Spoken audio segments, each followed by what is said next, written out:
মাসের 1 তারিখে আপনি রাজা আর 20 তারিখে ফকির। পকেটের অবস্থা কি সাহারা মরুভূমির মতো হাহাকার করে? হ্যালো বন্ধু, আপনি কি সেই পাবলিক যার স্যালারি বা হাত খরচের টাকা অ্যাকাউন্টে ঢোকার আগেই বিকাশ বা নগদ দিয়ে উধাও হয়ে যায়? মাসের শেষে বন্ধুদের কাছে ধার চাইলে যারা মেসেজ সিন করে ঘাপটি মেরে বসে থাকে, কোনো রিপ্লাই দেয় না, তাদের দলে কি আপনিও আছেন? যদি উত্তর হ্যাঁ হয় তবে সাবধান, আজকের ভিডিওটি ভুলেও স্কিপ করবেন না, কারণ আপনাদের শত শত কমেন্ট আর রিকোয়েস্টের পর আজ আমরা রিভিল করতে যাচ্ছি জাপানিদের সেই গোপন কাইজেন মেথড যা সাধারণ মানুষকেও মিলেনিয়ার বানাতে পারে। তবে শুনুন, এই ভিডিওর মাঝখানে এমন একটি 30 দিনের সিক্রেট রুল এবং শেষে একটি 1 মিনিটের জাদুকরি টেকনিক আছে যা মিস করা মানে লটারির উইনিং টিকিট পেয়েও ছিঁড়ে ফেলা। আজ আমরা শিখব কিভাবে ফুটো পকেটকে টাকার মেশিনে পরিণত করতে হয়। নড়ে চড়ে বসুন, কারণ আজকের পর আপনার মানি ব্যাগের স্বাস্থ্য আর আগের মতো থাকবে না, গ্যারেন্টি। চলুন একটা গল্প দিয়ে শুরু করি। আমাদের গল্পের নায়ক হলো হাবলু। হাবলু দেখতে আপনার আর আমার মতোই সাধারণ। হাবলুর সমস্যা হলো সে টাকা কামায় ভালোই, কিন্তু টাকা তার হাতে থাকে না। টাকা ওর হাতে অনেকটা ওই পিচ্ছিল সাবানের মতো, ধরলেই ফসকে যায়। মাসের শুরুতে হাবলু রেস্টুরেন্টে গিয়ে মেনু কার্ড দেখে, উড়াধুরা অর্ডার করে, আর মাসের শেষে টঙের দোকানে বাকিতে চা আর বিস্কুট খেয়ে লাঞ্চ সারে।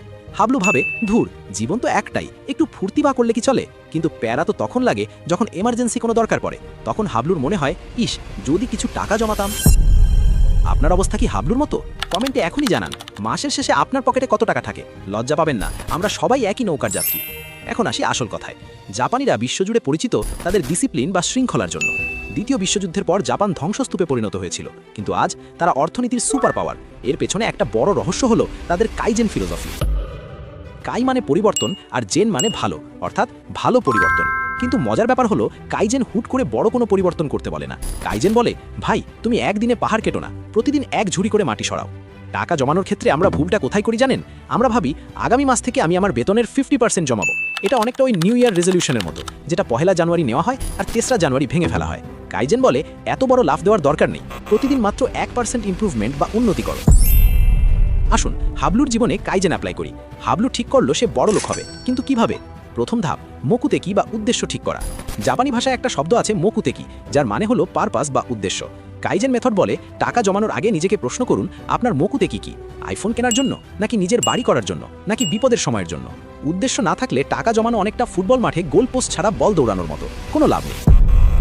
হাবলু ঠিক করলো সে একটি বাইক কিনবে এবং এমার্জেন্সি ফান্ড তৈরি করবে, গোল সেট। আর হ্যাঁ, টাকার এই মনস্তাত্ত্বিক খেলাটা যদি আরও গভীরে বুঝতে চান, তবে আই বাটনে দেওয়া আমাদের টাকার সাইকোলজি ভিডিওটা দেখে নিতে পারেন।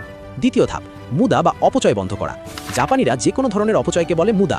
বড় জাহাজ ডোবানোর জন্য বড় বোমার দরকার হয় না, ছোট একটা ছিদ্রই যথেষ্ট। আমাদের পকেটের মুদা বা ছিদ্রগুলো কি? ধরুন আপনি প্রতিদিন অফিস বা ভার্সিটির ব্রেকের সময় 1 কাপ কফি বা কোল্ড ড্রিঙ্কস খান, দাম হয়তো 50 টাকা। মনে হচ্ছে ধুর, 50 টাকায় আর কি হয়? কিন্তু কাইজেন স্টাইলে হিসাব করুন, 50 গুণ 30 সমান 1500 টাকা। 1500 টাকা গুণ 12 মাস সমান 18,000 টাকা। ভাই, 18,000 টাকায় আপনি একটা ভালো স্মার্টফোন কিনতে পারেন, অথবা কক্সবাজার ট্যুর দিয়ে আসতে পারেন।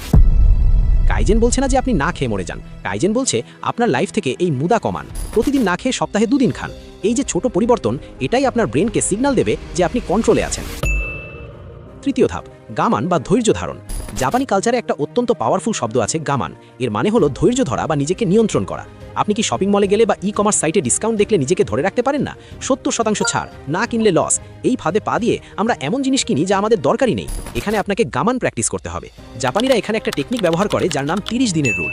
আপনার কোনো গ্যাজেট বা দামি কিছু কিনতে ইচ্ছে হচ্ছে, ঠিক আছে, কার্টে অ্যাড করুন, কিন্তু বাই নাও বাটনে ক্লিক করবেন না। 30 দিন গামান বা ধৈর্য ধরুন।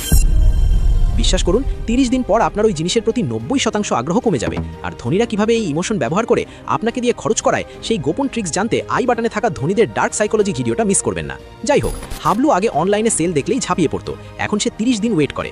দেখা গেল তার আলমারিতে 5টা জিন্স প্যান্ট পড়ে আছে যা সে পরেইনি, অথচ সে 6 নম্বরটা কিনতে যাচ্ছিল।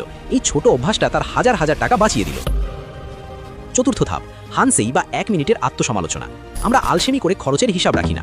জাপানিরা দিন শেষে নিজেদের কাজের ভুল ত্রুটি খোঁজে, যাকে বলা হয় হানসেই। কাইজেন বলে, প্রতিদিন মাত্র 1 মিনিট সময় দিন।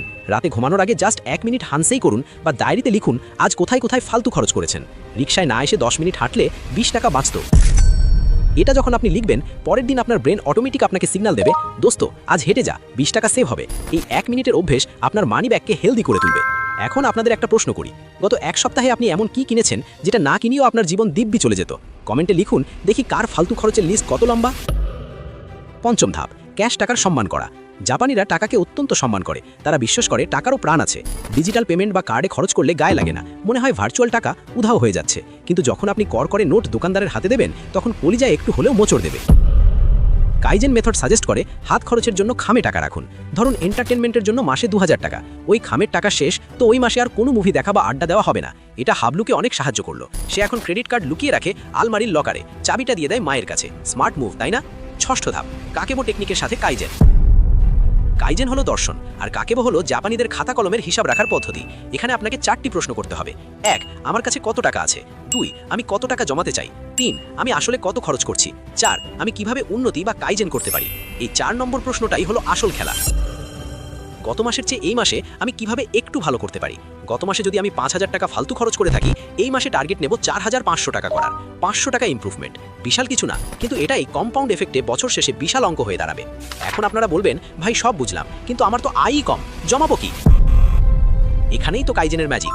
কাইজেন বলে না যে আয়ের অর্ধেক জমাও, কাইজেন বলে আপনার যা আয় সেখান থেকে প্রথমে মাত্র 1% সরিয়ে রাখুন। হ্যাঁ, মাত্র 1%। যদি আপনি 10,000 টাকা বেতন পান, তাহলে 100 টাকা সরিয়ে রাখুন। এটা কোনো টাকাই না, কিন্তু এটা করার মাধ্যমে আপনি জমানোর অভ্যেস বা জাপানি ভাষায় যাকে বলে সুকান, সেটা তৈরি করছেন। 1 মাস পর এটাকে 2% করুন, তারপর 3%।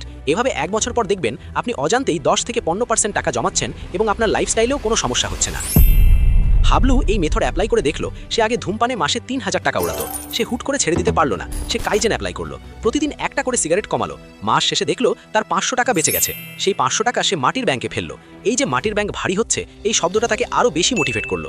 বন্ধু, মনে রাখবেন, টাকা জমানো কোনো ম্যাথ বা গণিত নয়, এটা হলো সাইকোলজি বা মনস্তত্ত্ব। আপনি যখন নিজের মনের ওপর নিয়ন্ত্রণ আনতে পারবেন, তখন পকেট অটোমেটিক ভারী হবে। ধনী হওয়া মানে কত টাকা আয় করলেন সেটা নয়, বরং কত টাকা ধরে রাখতে পারলেন সেটাই আসল খেলা। আমরা ভিডিওর শেষ পর্যায়ে চলে এসেছি, কিন্তু যাবার আগে কাইজেন নিয়ে শেষ এবং সবচেয়ে গুরুত্বপূর্ণ কথাটা বলি। কাইজেন মানে হলো ধারাবাহিকতা। জাপানিরা বলে চিরিমত সুমোরে বা ইয়ামাতো নাড়ু, মানে ধূলিকণা জমতে জমতে পাহাড় হয়। একদিন জিমে গিয়ে 10 ঘন্টা ব্যায়াম করলে বডি বিল্ডার হওয়া যায় না, উল্টো হাসপাতালে ভর্তি হতে হয়। কিন্তু প্রতিদিন 30 মিনিট ব্যায়াম করলে 1 বছরে বডি ফিট হয়। টাকার ক্ষেত্রেও তাই, হুট করে কৃপণ হওয়ার দরকার নেই। আজ থেকে, এখন থেকেই ছোট ছোট স্টেপ নিন। আজকের ভিডিও থেকে আপনি যদি মাত্র একটা জিনিসও আপনার জীবনে অ্যাপ্লাই করেন, তবে সেটা কি হবে? 30 দিনের রুল বা গামান, প্রতিদিন খরচের হিসাব বা হানসেই, নাকি 1% সেভিংস রুল? কমেন্টে অবশ্যই জানাবেন, আমি প্রত্যেকটা কমেন্ট করব। আর হ্যাঁ, আমরা এই চ্যানেলে আপনাদের জন্য এমন সব টপিক নিয়ে আসি যা স্কুল কলেজে শেখানো হয় না, কিন্তু জীবনে জেতার জন্য সবচেয়ে বেশি দরকার। আপনি যদি চান আপনার ব্রেনকে শান দিতে এবং পকেটকে ভারী করতে, তাহলে আমাদের ফ্যামিলিতে জয়েন না করাটা আপনার জন্য বিশাল লস। সাবস্ক্রাইব বাটনে ক্লিক করেছেন কিনা সেটা আপনার ব্যাপার, কিন্তু বেল আইকনটা চেক করে দেখবেন, যাতে পরবর্তী ভিডিওর নোটিফিকেশন মিস করে আপনি পিছিয়ে না পড়েন। আপনি কি চান আমি ভণ্ড বন্ধুদের চেনার উপায় নিয়ে পরবর্তী ভিডিও বানাই, নাকি সাইড ইনকাম আইডিয়া নিয়ে ভিডিও চান? কমেন্ট করে অবশ্যই জানাবেন। আপনাদের কমেন্ট থেকেই আমি আমার পরবর্তী ভিডিওর আইডিয়া খুঁজে নেব। ততক্ষণ পর্যন্ত টাকা জমান, ভালো থাকুন এবং মনে রাখবেন, গান বাদতে কুদাসাই, অর্থাৎ হাল ছাড়বেন না, চালিয়ে যান। দেখা হচ্ছে খুব শীঘ্রই। সায়োনারা।